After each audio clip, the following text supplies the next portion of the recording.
Sans victoire possible de part et d'autre, le bien et le mal s'affrontent dans un éternel combat. Dans cette bataille séculaire, le diable représente le symbole suprême de l'emprise du mal sur le monde. Empruntant tour à tour les noms du malin, de Belzébuth, de Lucifer, la bête doit parfois s'incarner pour manifester sa toute-puissance. Et lorsqu'elle s'incarne, les victimes de cette possession sont plongées dans un combat inégal, une cause perdue d'avance. Leur dernier recours, l'exorcisme, est-il une aide ou une autre forme de torture mentale?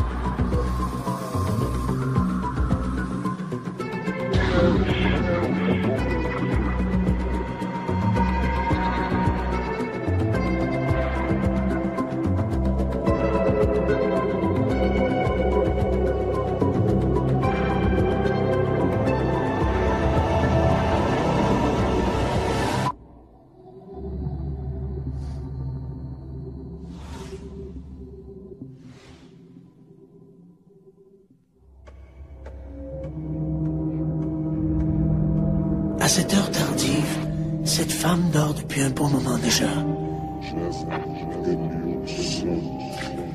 Elle ouvre soudainement les yeux.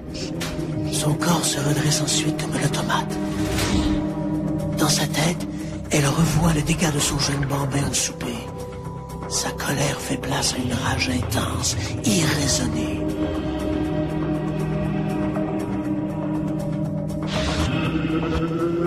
Elle se dirige vers la chambre de son fils. Sur son visage se dessine un sourire cruel, presque démoniaque.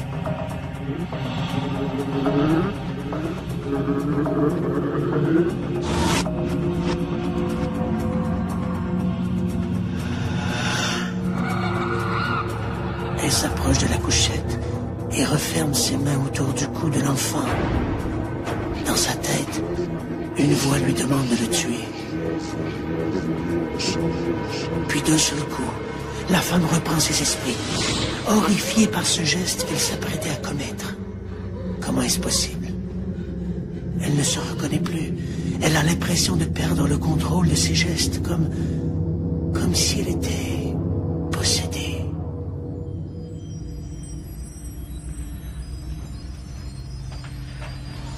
Le néant est-il peuplé d'entités invisibles et d'êtres désincarnés? Peut-on être possédé? Ces visiteurs de l'au-delà peuvent-ils, à l'occasion, se substituer à notre âme, à notre volonté?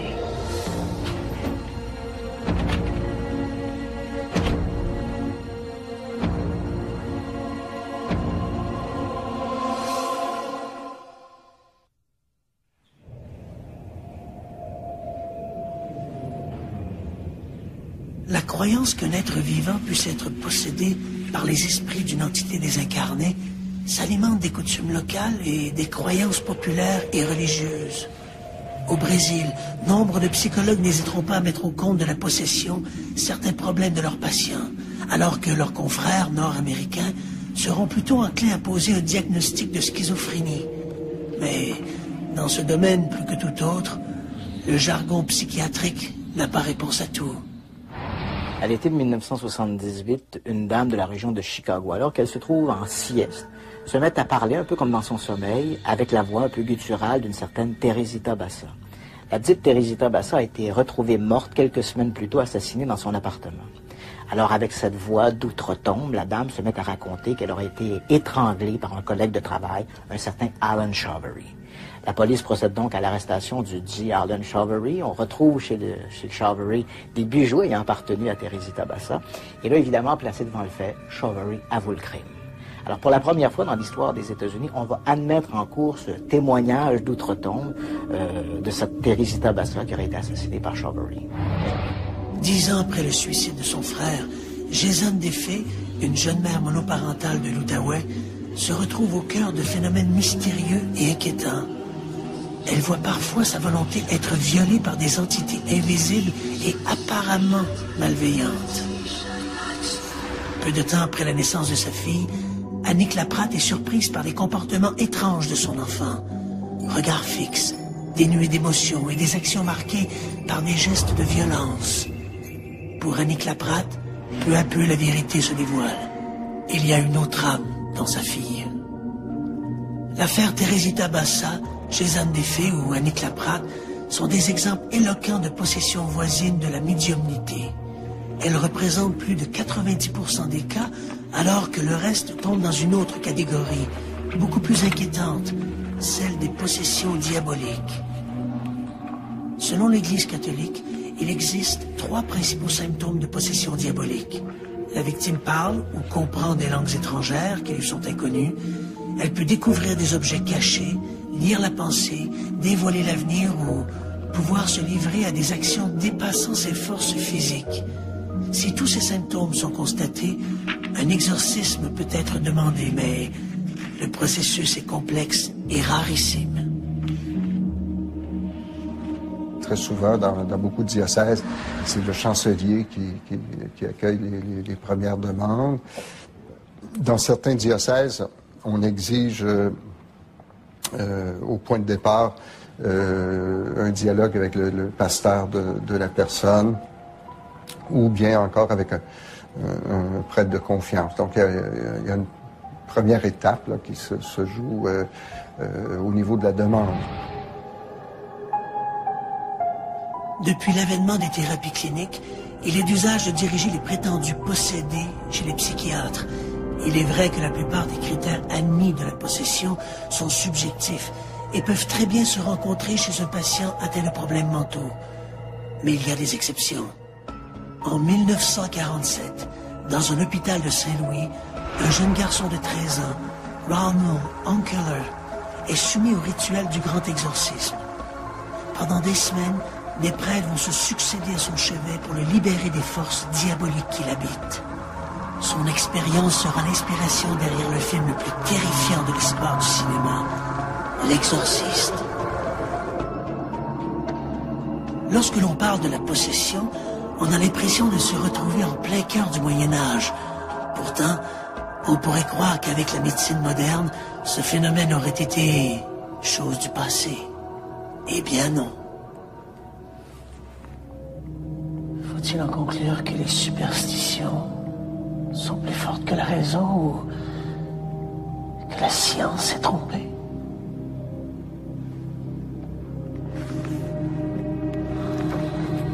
Le phénomène de la possession se retrouve dans presque toutes les religions et cultures.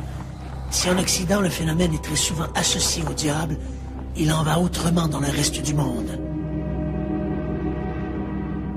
Dans d'autres cultures, ce peut être un esprit, qu'il soit bon ou mauvais, ce peut être l'esprit d'un ancêtre disparu, ce peut être la personne qu'on vient d'inhumer.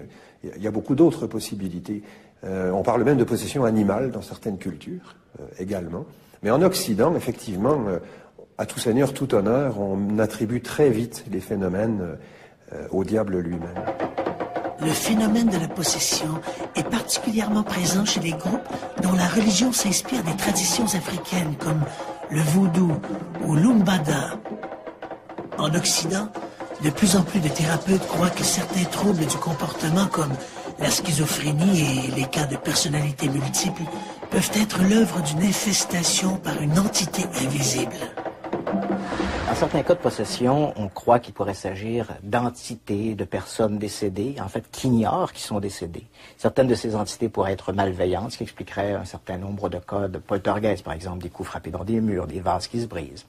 En fait, au Brésil, on accepte assez ouvertement ce genre d'infestation à un point tel que certains psychologues et psychiatres n'hésitent pas à parler d'exorcisme thérapeutique en faisant appel à des exorcismes comme ça pour aider leurs malades. Dans d'autres cas, il pourrait s'agir d'entités qui ont des messages messages à livrer. C'est un peu le cas qu'on retrouve lorsqu'on parle de médiums qui se laissent habiter par une entité, ou comme dans le cas, par exemple, de Teresita Bassa.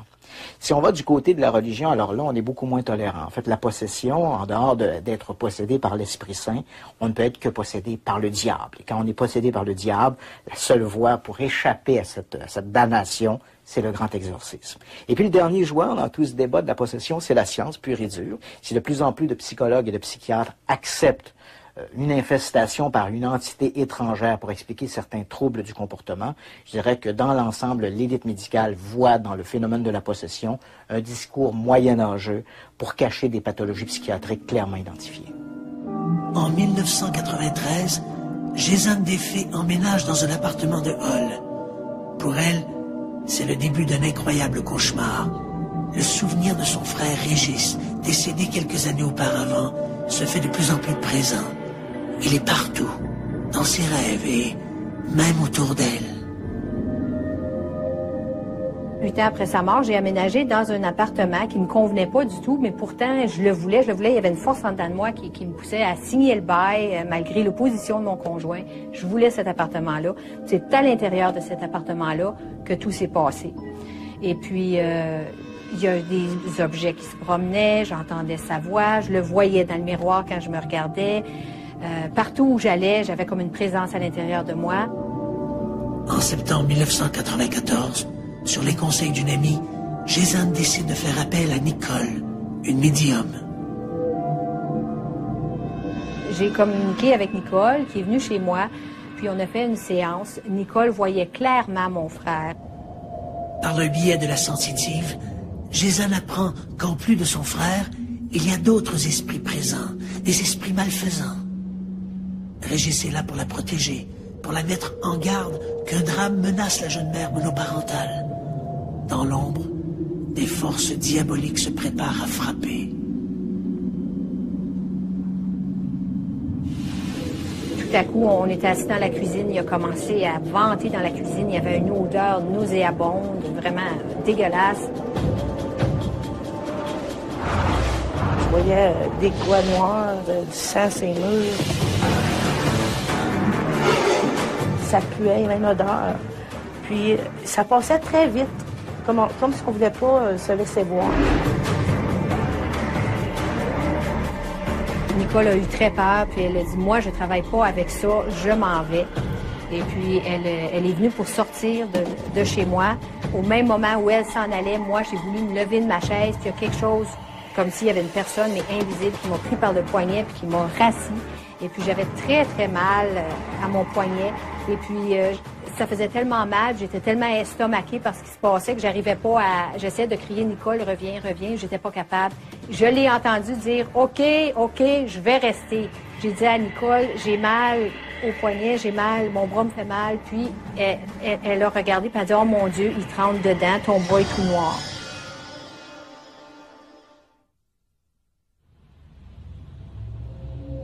Grâce à l'intervention de Nicole, Gézanne a pu se libérer de cette force mystérieuse qui a cherché à la posséder. Libérée, mais pour combien de temps encore?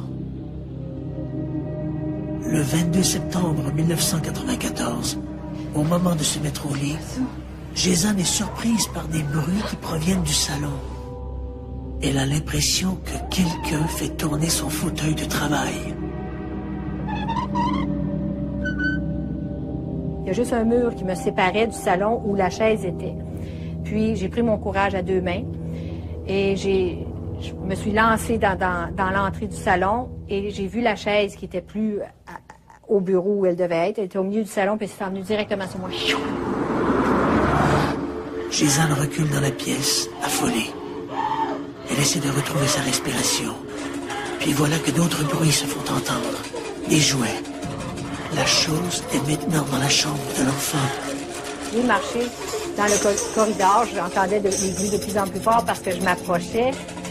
Puis, quand je suis rentrée dans la chambre, les bruits ont arrêté. Mon fils dormait paisiblement, puis j'ai essayé de le prendre. Je tremblais, j'étais toute crispée. J'étais pas capable, il y avait comme une énergie qui empêchait mes mains de passer. Je pouvais pas prendre mon garçon.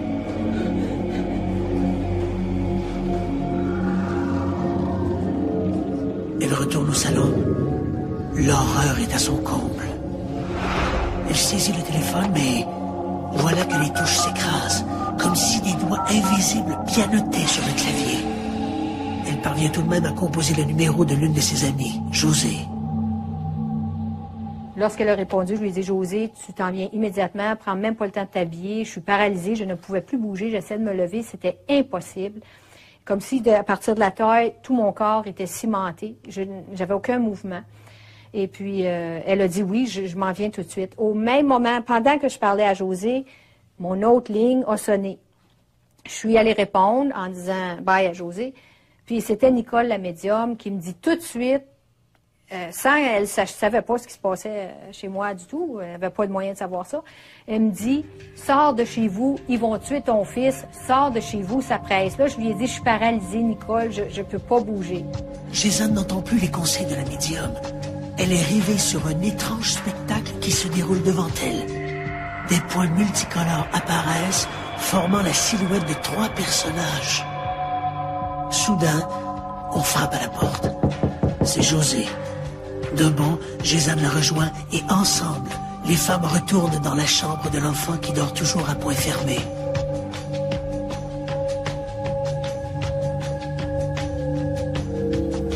José le prend sans problème, sans rencontrer cette barrière électrique qui empêchait Gézanne de rejoindre son fils. Les 2 femmes quittent l'appartement, ipso facto. Quelques jours plus tard, Gézanne retourne chez elle. Les jours s'écoulent sans nouvelles manifestations. La situation s'envenime lorsque Gézanne invite un couple d'amis et que Vanessa se rend à la salle de bain. À ce moment-là, on a entendu Vanessa crier, là, comme si elle avait, je ne sais pas, le doigt pris d'une porte. Là. Elle criait là, à plein poumon. Qu'est-ce qu'il y a? Vanessa! On s'est levé rapidement, on est allé direct à la chambre de bain. On essaie de rentrer, puis on dit, Vanessa, qu'est-ce que t'as? La porte de ma chambre de bain ne barrait pas. À un moment donné, la porte s'est ouverte.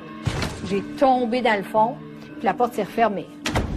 Puis à ce moment-là, Vanessa, elle était par terre, entre le mur et la toilette. Puis elle faisait juste regarder le ventilateur. Elle tremblait comme une feuille. C'était évident qu'elle était traumatisée, beaucoup, là, profondément. Elle regardait le ventilateur, puis elle disait, l'Halloween est sorti du ventilateur, l'Halloween est sorti du ventilateur. Puis là, je disais, arrête, c'est juste un ventilateur, là, prends sur toi. Puis elle a perdu connaissance. Puis là, je me suis retournée pour essayer d'aller sortir de là. La porte s'ouvrait pas encore, je ne pouvais pas sortir. Là, j'ai vu son ombrage comme si elle se levait. Je me suis retournée, puis je l'ai vue. Elle était debout, puis elle s'est mise à me parler. Elle me disait, tu ne sors pas d'ici, avec une grosse voix. C'était vraiment épeurant. Je voulais sortir de là, puis elle a mis ses mains comme ça, puis elle s'avançait vers moi. Gézanne parvient à sortir de la salle de bain, mais son amie est prise littéralement de démence. Elle court dans l'appartement en récitant des paroles incompréhensibles, son corps secoué par des convulsions. Devant ces comportements incontrôlables, Gézanne et Étienne n'ont d'autre choix que d'appeler les services d'urgence du 911. Elle respirait environ 50 à 60 respirations par minute. Donc, ce qu'on a fait, on l'a assise sur une chaise et j'ai essayé de la faire respirer plus lentement, jusqu'au moment où elle a eu une perte de conscience. Donc, ce que j'ai fait à ce moment-là, c'est que je me suis approchée d'elle, je lui ai fait une subluxation. C'est dans le but de dégager les voies respiratoires pour qu'elle respire mieux. Et tout d'un coup, elle s'est ouvert les yeux et ce que j'ai senti m'a vraiment donné un choc. Je me suis levée rapidement, j'ai reculé en faisant tomber la chaise. À ce moment-là, elle s'est glissée sur le sol, puis elle s'est mise à ramper comme une couleuvre. Après avoir maîtrisé la malheureuse, policiers et ambulanciers sont d'avis que le service d'un exorciste serait plus opportun qu'un séjour à l'hôpital. On appelle donc la médium qui accepte de retourner chez Gézanne pour exorciser la pauvre Vanessa. Les médiums arrivaient, donc ils ont rentré la dame dans la cuisine avec la médium. Et moi, j'ai appelé au bureau pour que notre aumônier qui s'occupe de nous appelle. Puis pendant que je parlais avec l'aumônier, quand il a rappelé, la médium faisait l'exorcisme dans la cuisine. Donc, je n'ai pas été témoin de ce qui s'est passé. Par contre, j'ai demandé à l'aumônier de prier pour nous autres. Je voulais pas arrivé à la conclusion que c'était ça, mais j'étais tellement déstabilisée dans ce que je venais de sentir que j'avais besoin qu'on prie pour nous.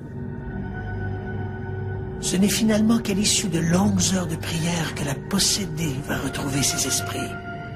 Pour Gézanne des Fées, cette fois, le message est clair. Elle doit déménager. Dans une histoire comme celle de Gézanne des Fées, la frontière est mince entre la hantise et la possession.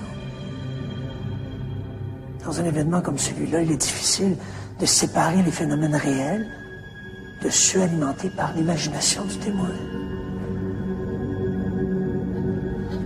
En allant à ce rendez-vous chez Gézanne, Vanessa avait peut-être des attentes. Celle de voir quelque chose d'extraordinaire se produire, par exemple.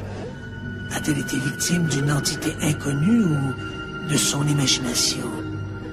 Comment savoir?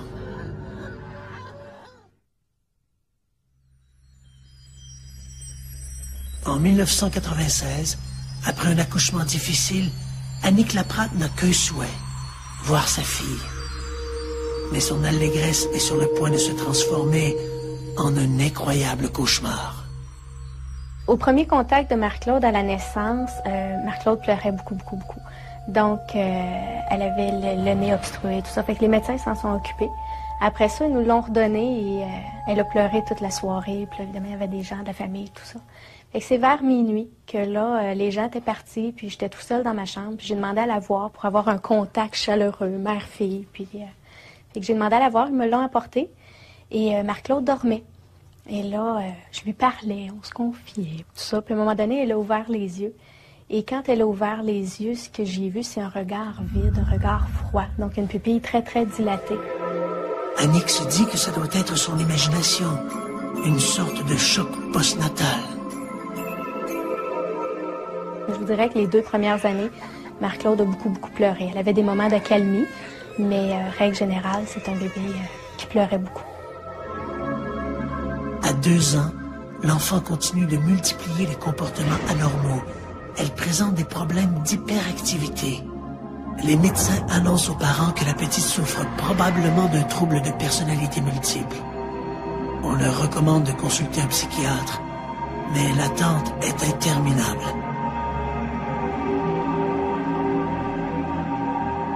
À un moment donné, Marie-Claude s'est lancée à la poursuite de son frère, puis on voyait que visiblement, là, elle voulait lui faire mal.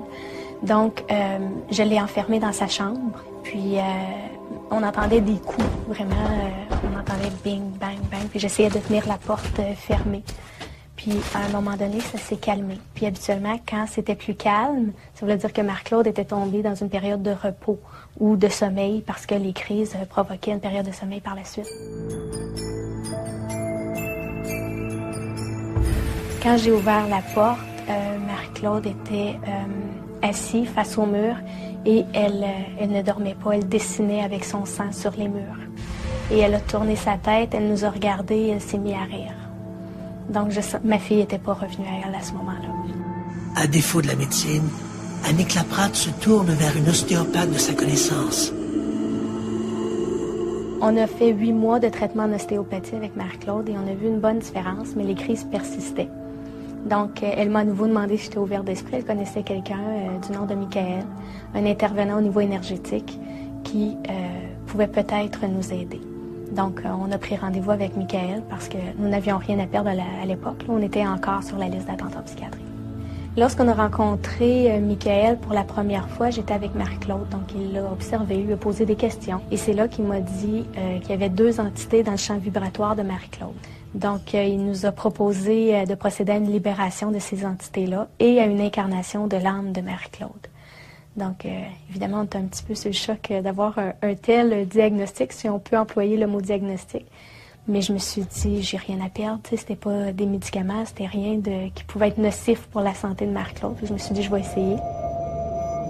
On organise un rituel de libération durant lequel Michael récite des prières et ordonne aux entités de quitter le corps de l'enfant.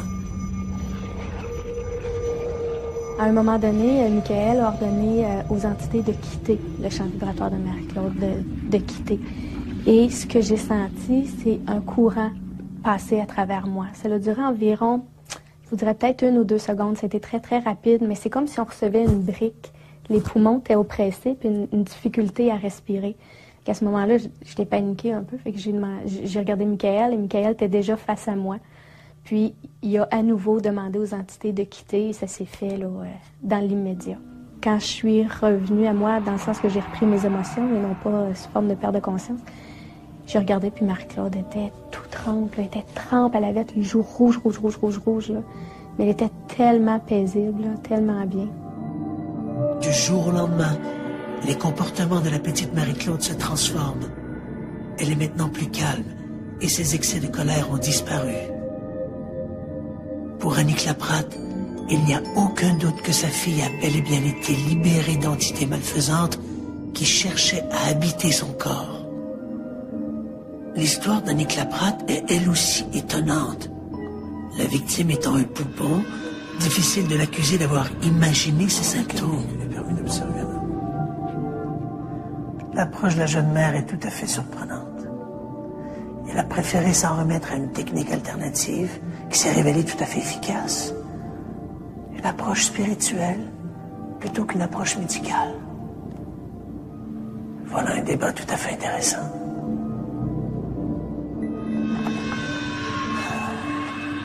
Dans son livre des esprits, le pape du spiritisme, Allan Kardec, parle d'entités qui pourraient s'immiscer dans certains individus pour influencer leur comportement. Kardec ne parle pas de possession pure et dure, mais il parle ici de formes de parasites de l'esprit.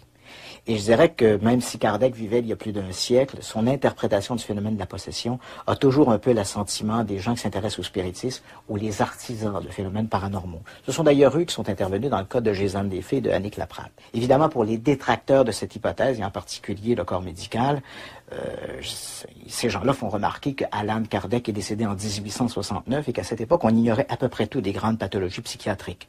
Croire que des esprits peuvent comme ça prendre possession d'un individu et influencer ses comportements, c'est pour eux retourner à l'âge des ténèbres. Et évidemment, aucune personne de cette élite médicale oserait se faire l'apôtre d'une telle hypothèse. Et pourtant, c'est un peu faux parce que de plus en plus, je dirais depuis quelques années maintenant, on a de plus en plus de gens, de thérapeutes, qui acceptent ouvertement cette hypothèse de la possession comme étant une possible alternative à des comportements, des problèmes de comportement. Adam Crabtree, un des plus éminents psychothérapeutes de Toronto, est aussi d'avis que des esprits désincarnés peuvent être responsables de certains troubles du comportement.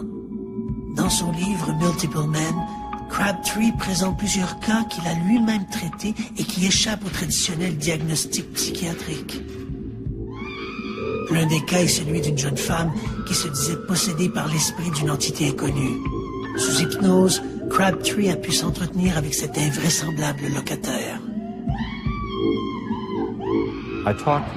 J'ai parlé avec cette personne et il s'est avéré que c'était une présence mâle et que cette présence prétendait être son père qui était décédé. Pourtant, il était assez catégorique avec le fait qu'il n'était pas mort, que oui, il était là avec sa fille et c'était très bien ainsi. Quand je lui ai fait remarquer qu'il intervenait indûment dans sa vie, il n'a pas été troublé du tout et ne voyait rien de mal à cette situation. Alors, comme je ne savais trop comment amener cette présence à prendre conscience de la situation, je lui ai demandé d'essayer de prendre conscience de son corps. Et quand il l'a fait, il est devenu conscient d'être dans un corps de femme, ce qui l'a profondément troublé. Et c'est à ce moment que nous avons pu commencer à travailler. And it was the beginning of it being able to get down to work, down to brass tacks. Adam Crabtree ne prétend pas que tous les troubles de la personnalité soient à mettre au compte d'esprits désincarnés, mais dans de rares cas, cette possibilité ne doit pas être exclue. Des approches comme celle de Crabtree restent encore marginales, mais les résultats positifs qu'elles ont eus sur les patients ne peuvent pas être simplement attribués à un effet placebo. Pas plus que dans le cas de Gézanne des Fées ou d'Annick Laprade, où, là encore, une approche qualifiée d'ésotérique a donné des résultats spectaculaires. Dans d'autres pays, on va faire appel à des médiums, à des gens qui ont une autre approche de la réalité humaine, qui arrive à sentir des choses que nous, Nord-Américains ou Nord-Européens, n'arrivons pas à sentir. Est-ce qu'on doit s'offusquer de ça? Non. On doit l'utiliser au mieux possible. L'idée qu'une personne puisse être possédée par l'esprit désincarné d'un défunt est une croyance courante dans l'univers du spiritisme. De plus en plus de scientifiques acceptent cette possibilité comme une avenue à certains troubles du comportement comme le syndrome de personnalité multiple. Mais qu'en est-il lorsqu'il s'agit d'entités qui n'ont jamais été incarnées? Pire, lorsque l'entité elle-même prétend être le diable. En 1949, à Cottage City, en banlieue de Washington, d'étranges phénomènes commencent à se produire autour du jeune Ronald Unkeler, un adolescent de 13 ans. Des objets bondissent littéralement en l'air au passage de Ronnie. La nuit, le lit de l'adolescent est violemment secoué au point où il n'arrive plus à dormir. Les Unkeler consultent des parapsychologues et des prêtres. Ils font même admettre leur fils à l'hôpital de Georgetown où l'on procède à toute une batterie de tests médicaux. Les résultats sont clairs. L'adolescent ne souffre d'aucune pathologie psychiatrique. Désespérés, les Unkeler amènent Ronnie à Saint-Louis où habite presque toute leur famille dans l'espoir que ce nouvel environnement permette de chasser cet esprit maléfique. Hélas, les choses ne font qu'empirer. Le jour, l'enfant demeure passif, abattu. Mais la nuit, il devient agressif et violent. Des marques inexplicables apparaissent sur son corps. Bientôt, la ronde des meubles qui bougent et des objets qui volent reprend de nouveau. L'enfant est alors confié au père William Border, un jésuite de l'église de Saint-François-Xavier. Pour le prêtre, Ronnie est possédé du démon. Il le fait administrer à l'hôpital des frères Alexiens. C'est là que le père Bordern et une demi-douzaine de ses confrères vont procéder au grand exorcisme. Nuit après nuit, des prières de libération sont répétées. Le jeune Unkeler est en proie à des comportements violents. Il frappe les prêtres et leur crache au visage. Lorsqu'on l'asperge d'eau bénite, l'enfant hurle sa douleur et lance des obscénités innommables. En mai 1949, les prêtres se réunissent une fois de plus au chevet du jeune Unkeler. La séance se révèle l'une des plus violentes. Les prêtres hurlent littéralement leur litanie alors que Ronnie leur crie les pires obscénités. Puis, en après-midi, l'adolescent épuisé sombre dans un profond sommeil. C'est alors qu'une détonation semblable à un coup de feu retentit dans l'hôpital. À son réveil, l'adolescent est calme et détendu. Il semble n'avoir aucun souvenir des dernières semaines. L'enfant reprendra bientôt une vie normale, oubliant même ses 6 mois de possession. La possession de Ronald Unkeler servira de canevas pour le best-seller de William Blatty, L'Exorciste, adapté au cinéma en 1973.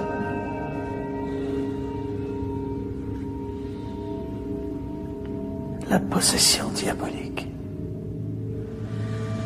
L'ultime possession. Dès qu'on évoque ces mots, des images du film L'Exorciste se bousculent dans notre mémoire. Des scènes terrifiantes qui ont bouleversé l'Amérique des années 70.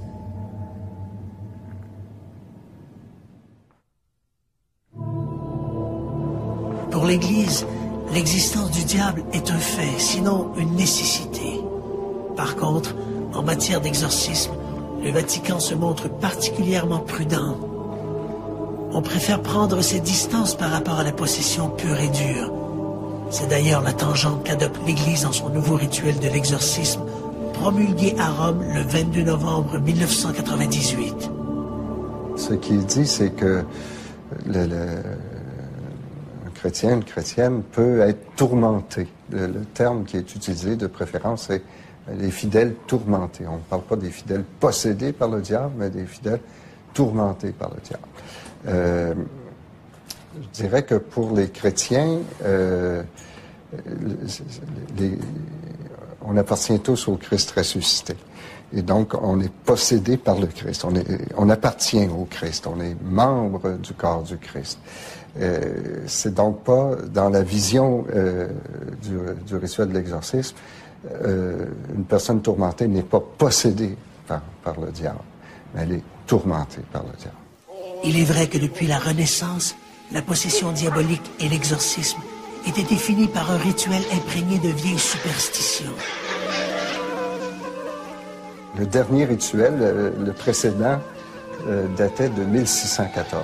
Et il faut le dire, je pense qu'il était encore assez marqué par l'esprit du Moyen-Âge, même si on est à la Renaissance. L'exorciste, dans le rituel de 1614, s'adresse au diable, il lui parle, il l'apostrophe, il sort de cet homme esprit mauvais, etc. Donc, une représentation extrêmement dramatique, je dirais, de l'exorcisme. Dans le rituel actuel, l'exorcisme d'abord est vu comme une célébration, une authentique célébration liturgique, donc une célébration de prière. Une célébration de prière où l'exorciste ne s'adresse pas au diable, mais s'adresse à Dieu. Il prie le Père par le Christ et il demande l'invocation de l'Esprit Saint sur la personne fidèle ou la fidèle tourmentée par le diable. Le texte met en garde contre l'imagination des hommes qui peut les porter à croire qu'ils sont la proie du démon.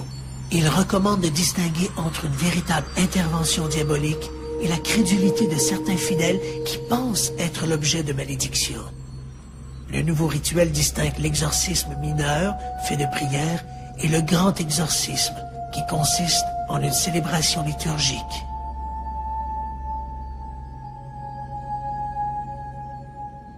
Le grand exorcisme, si on veut, ou l'exorcisme majeur, comme dit le texte, il est pratiqué d'abord dans un contexte, je dirais, de relative intimité. Il y aura le prêtre, il y aura le fidèle tourmenté. Il peut y avoir avec le fidèle tourmenté de ses proches, des gens qui le soutiennent par la prière, des gens qui lui ont confiance. Et il y aura surtout, je pense que c'est l'axe principal du nouveau rituel de l'exorcisme, il y aura un rappel du baptême de la personne. Puisque la personne a été baptisée, elle a été placée sous la seigneurie du Christ ressuscité. Non pas sur la seigneurie du diable, mais sur la seigneurie du Christ ressuscité. Et donc, je dirais que la célébration est comme pour aider le fidèle tourmenté à renouer avec son baptême. Depuis que la psychanalyse existe, on sait que le diable n'est plus forcément à l'origine des troubles psychiques qui peuvent affecter l'homme. Aux yeux de l'Église, celui qui se dit possédé ne l'est pas forcément et a souvent plus besoin de l'aide d'un psychiatre que celle d'un exorciste. Il est vrai que certains symptômes de la possession diabolique flirtent avec les pathologies maintenant bien identifiées par les sciences médicales. Vous savez qu'il y en a 3 des symptômes. Le fait de parler une langue que l'on ne connaît pas, ce qu'on appelle la xénoglossie. Le possédé se met à parler une langue complètement ignorée de lui. Un des autres signes parmi les 3, c'est le fait de connaître des événements cachés. Un possédé, appelons-le comme ça pour faire plus simple, vous voit et va vous parler de ce que vous avez vécu il y a 10 ans, alors qu'il n'est pas censé le savoir. Et le 3e phénomène, c'est le décuplement des forces, physiques ou intellectuelles, en fonction de l'âge de la personne. C'est le 3e critère selon le rituel romain. L'hystérie reproduit aussi de nombreux symptômes de possession. Le malade est pris de convulsions, ses bras se tordent et ses poignets se tortillent. Le visage reflète tour à tour l'horreur, la colère et même la fureur. L'une des caractéristiques frappantes est celle du corps arqué, que les praticiens appellent l'arc hystérique. Il est fréquent dans les cas de possession comme dans la plupart des symptômes de l'hystérie. Autre pathologie susceptible d'être confondue à la possession diabolique, les maladies de la personnalité. Des maladies qui se caractérisent par une fragmentation de la personnalité première du sujet. Dans la fragmentation de la personnalité, on parle de personnalité multiple. Le phénomène de la personnalité multiple est une réponse à un traumatisme impossible à assimiler pour un enfant. Un enfant est placé dans une situation d'abus, par exemple, d'abus sexuels ou d'abus physiques. il est soumis à des privations, il est soumis à des sévices qui dépassent sa capacité d'assimilation. Il n'arrive pas à composer avec cette situation-là. C'est un petit peu comme si la partie de l'enfant qui est témoin de l'événement qui procure une souffrance atroce, l'enfant a cette capacité de se dissocier de l'événement. C'est un petit peu comme s'il se dédoublait. Il y a un premier dédoublement. C'est un petit peu comme pour les plantes, il y a une première ramification, il peut y en avoir une deuxième, une troisième, une multiplication à l'infini. Des cas très connus, par exemple, Billy Milligan, on parlait de 24 personnalités. Ben, il y a des cas dans lesquels moi j'ai entendu qu'il y en avait 60, un autre cas 128, 120, 128. Le chevauchement de ces divers symptômes place la possession diabolique dans une zone grise entre la maladie et le surnaturel, un no man's land où la prudence est de rigueur. La psychiatrie peut poser un diagnostic de processus de possession diabolique. Mais l'origine, la source diabolique, ne sera pas démontrée par la science, ni par la médecine, ni par la psychiatrie. Les problèmes de possession diabolique, comme un peu tout ce qui est paranormal, sont des phénomènes qui sont non reproductibles. Alors que, fondamentalement, un phénomène est dit scientifique lorsqu'il est reproductible. Les phénomènes paranormaux et la possession sont des phénomènes aléatoires, donc la méthodologie scientifique ne s'adapte pas du tout à l'étude de ces phénomènes. Donc ce n'est pas à des scientifiques de répondre à ces questions. Par contre, un diagnostic de processus de possession, oui, effectivement, ça existe. Le phénomène de la possession reste éminemment controversé. Les anthropologues y voient surtout un phénomène culturel. Les tenants du spiritisme et de l'occulte y voient plutôt des manifestations de l'au-delà. Et quand elle se fait diabolique, la possession devient aux yeux de l'Église l'incarnation du malin. Un débat que les médecins préfèrent attribuer à des troubles mentaux. Il est sûr qu'aujourd'hui, on diagnostique beaucoup moins de cas de possession diabolique que dans les siècles passés. Comme docteur en médecine, c'est une bonne chose. Mais il y a probablement des gens qui ont encore des problèmes d'obsession ou de démonophobie, mais qui échappent qui échappent au système médical, parce que l'humain, plus il est nombreux, plus il est seul. Donc il y a beaucoup de gens qui probablement ont ces problèmes, mais qu'on ne le saura jamais. En focalisant sur la question de la réalité de ces entités invisibles, les intervenants oublient trop facilement le possédé. Dans cette perspective, l'approche la plus raisonnable serait sans doute celle qui tient compte des croyances personnelles du patient et non de celles du thérapeute. Si le sujet se croit possédé par l'esprit de son grand-père, l'intervention d'un médium risque d'avoir plus d'impact sur sa guérison que 500 mg d'antidépresseurs. La question de savoir si l'esprit du grand-père existe réellement reste secondaire. Nous avons une propension, ici en Amérique du Nord, à vouloir tout expliquer, et nous avons aussi la propension à nier l'existence des phénomènes que l'on ne peut pas expliquer. Tandis qu'il y a d'autres cultures qui admettent l'existence de phénomènes que l'on ne peut pas expliquer, mais sur lesquels on peut agir, et sans être capable d'expliquer de quelle façon on y arrive. Mais on compose mieux avec l'insaisissable. Mais je dirais, ici, en Amérique du Nord, et en Europe, je parle du monde occidental, c'est un peu comme si existent les phénomènes que l'on peut expliquer et répéter. Le reste, ça ne fait pas partie de notre existence. Et malheureusement, l'être humain est soumis à beaucoup de stimulus et de forces que l'on ne comprend pas. C'est vrai que la science a tendance à voir les êtres humains comme étant des sortes de mécaniques biologiques. Et à partir de là, bien évidemment, elle reste imperméable à toute argumentation qui pourrait aller dans le sens de la parapsychologie. Et pourtant, au quotidien, on est confronté à des phénomènes qui semblent dire que l'être humain est autre chose qu'une simple machine faite de chair et d'os. Lorsqu'il est question de possession, Il est clair qu'aussi longtemps que la science n'aura pas les moyens de documenter l'au-delà, la croyance en des êtres désincarnés va rester une question de foi. L'éternel débat entre le savoir et la croyance.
Sans victoire possible de part et d'autre, le bien et le mal s'affrontent dans un éternel combat. Dans cette bataille séculaire, le diable représente le symbole suprême de l'emprise du mal sur le monde. Empruntant tour à tour les noms du malin, de Belzébuth, de Lucifer, la bête doit parfois s'incarner pour manifester sa toute-puissance. Et lorsqu'elle s'incarne, les victimes de cette possession sont plongées dans un combat inégal, une cause perdue d'avance. Leur dernier recours, l'exorcisme, est-il une aide ou une autre forme de torture mentale?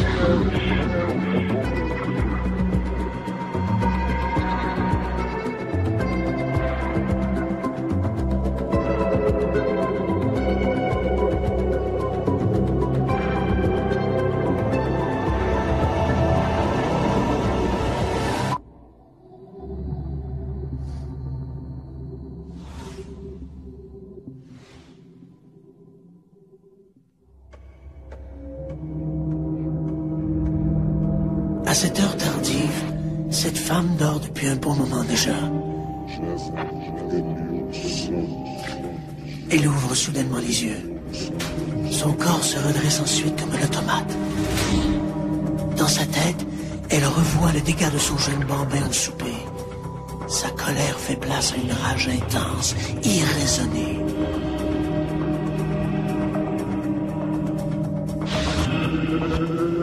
Elle se dirige vers la chambre de son fils. Sur son visage se dessine un sourire cruel, presque démoniaque.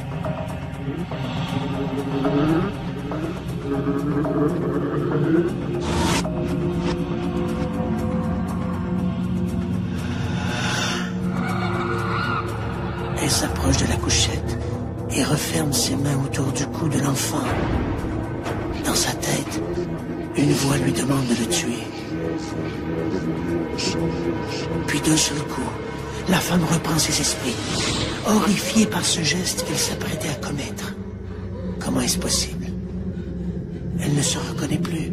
Elle a l'impression de perdre le contrôle de ses gestes, comme si elle était possédée.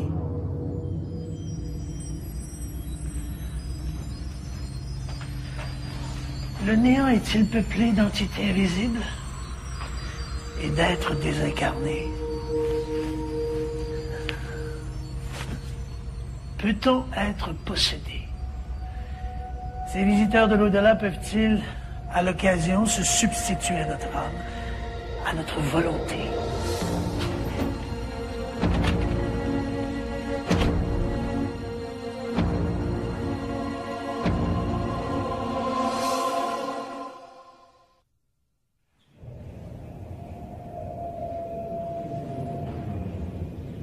La croyance qu'un être vivant puisse être possédé par les esprits d'une entité désincarnée s'alimente des coutumes locales et des croyances populaires et religieuses.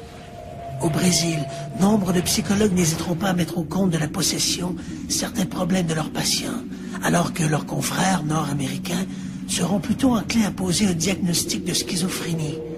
Mais dans ce domaine plus que tout autre, le jargon psychiatrique n'a pas réponse à tout.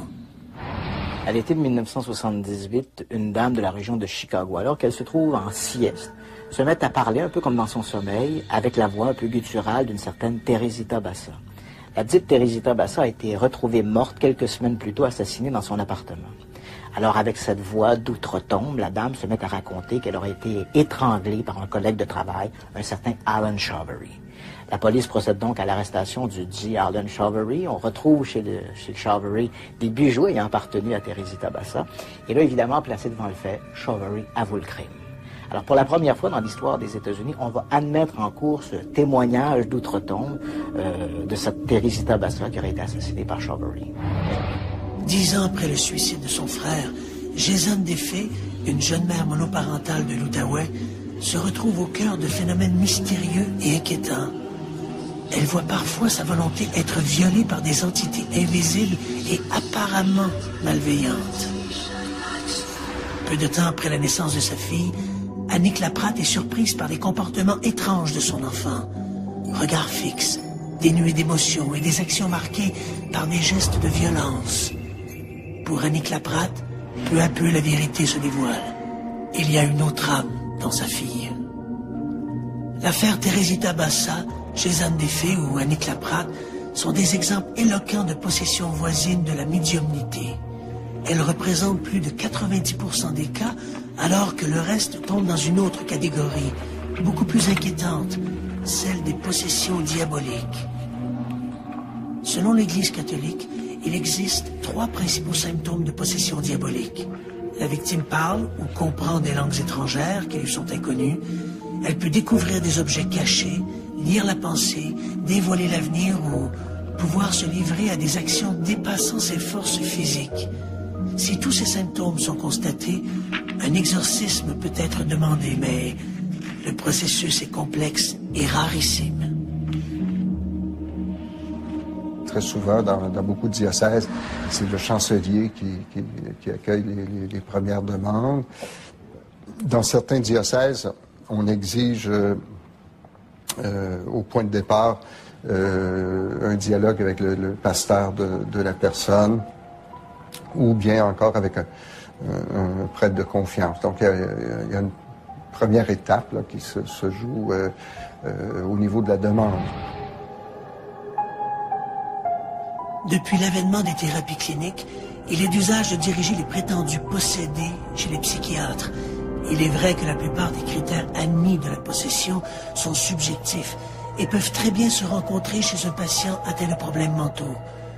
Mais il y a des exceptions. En 1947, dans un hôpital de Saint-Louis, un jeune garçon de 13 ans, Ronald Onkeler, est soumis au rituel du grand exorcisme. Pendant des semaines, des prêtres vont se succéder à son chevet pour le libérer des forces diaboliques qui l'habitent. Son expérience sera l'inspiration derrière le film le plus terrifiant de l'histoire du cinéma, L'Exorciste. Lorsque l'on parle de la possession, on a l'impression de se retrouver en plein cœur du Moyen-Âge. Pourtant, on pourrait croire qu'avec la médecine moderne, ce phénomène aurait été chose du passé. Eh bien non. Faut-il en conclure que les superstitions sont plus fortes que la raison ou que la science s'est trompée?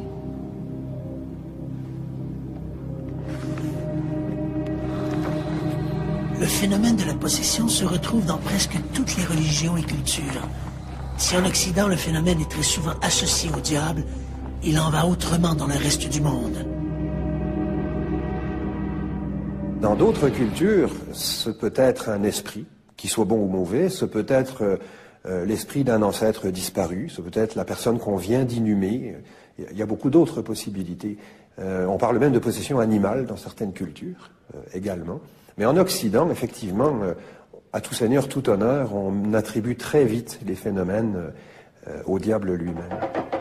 Le phénomène de la possession est particulièrement présent chez les groupes dont la religion s'inspire des traditions africaines comme le voodoo ou l'umbada.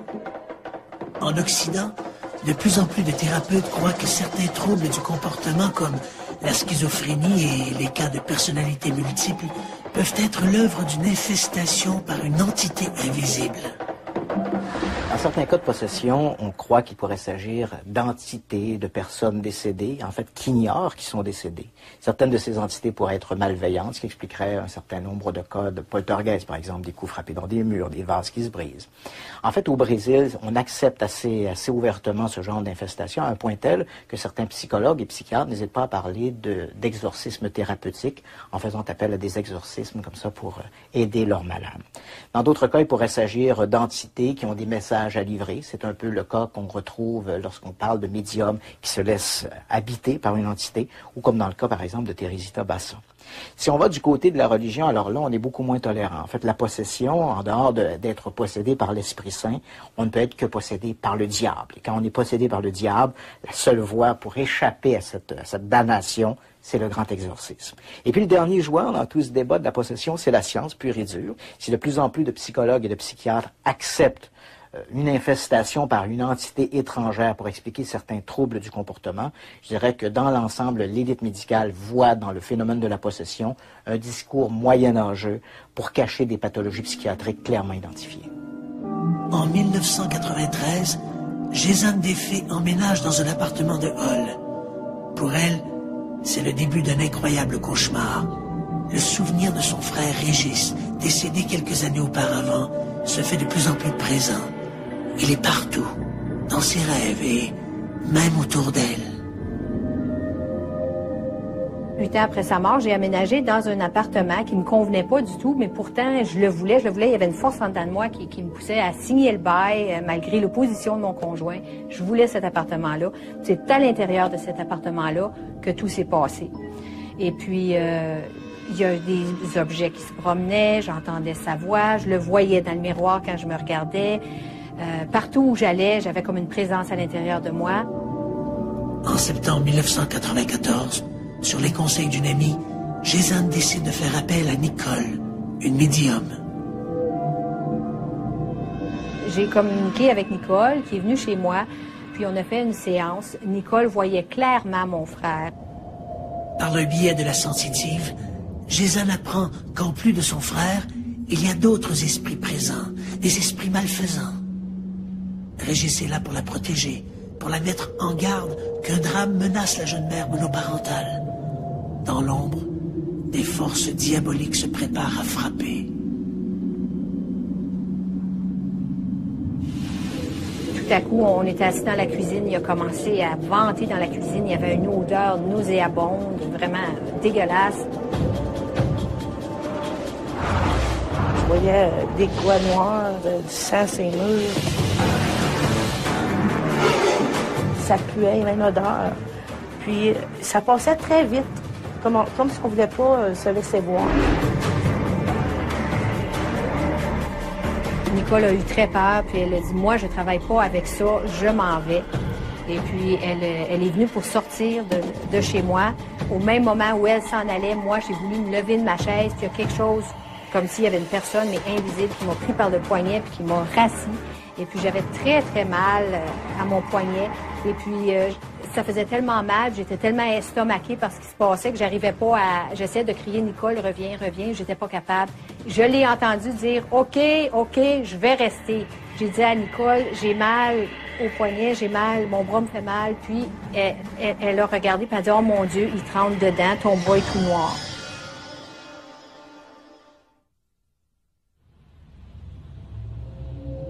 Grâce à l'intervention de Nicole, Gézanne a pu se libérer de cette force mystérieuse qui a cherché à la posséder. Libérée, mais pour combien de temps encore? Le 22 septembre 1994, au moment de se mettre au lit, Gézanne est surprise par des bruits qui proviennent du salon. Elle a l'impression que quelqu'un fait tourner son fauteuil de travail. y a juste un mur qui me séparait du salon où la chaise était. Puis j'ai pris mon courage à deux